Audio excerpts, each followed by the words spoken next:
Nous avons la conviction, et cela est imprimé au plus haut sommet de l'État par son Excellence le capitaine Ibrahim Traoré, que nous devons,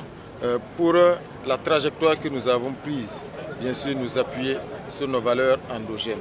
nous appuyer sur nous-mêmes, sur ce qui fonde notre identité, sur ce qui fonde nos valeurs. Et c'est notre culture et ce sont nos langues. Et je pense que ce soit l'acte qui a été posé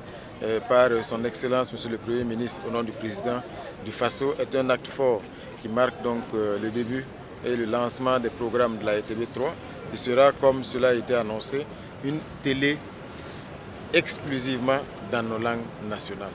avec bien sûr une grande part réservée aux 4 principales langues que sont le Moré, le Djoula, le Fulfulde et le Goulmatchema, mais en tout c'est une douzaine de langues et bien plus qui pourront donc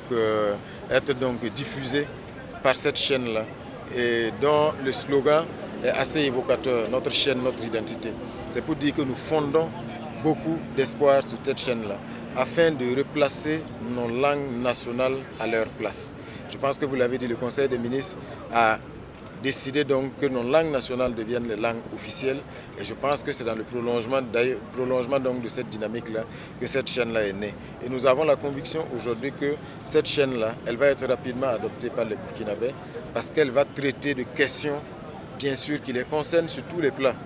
mais dans une langue qu'ils comprennent, à savoir leur propre langue, qui est une langue tout aussi riche, qui est une langue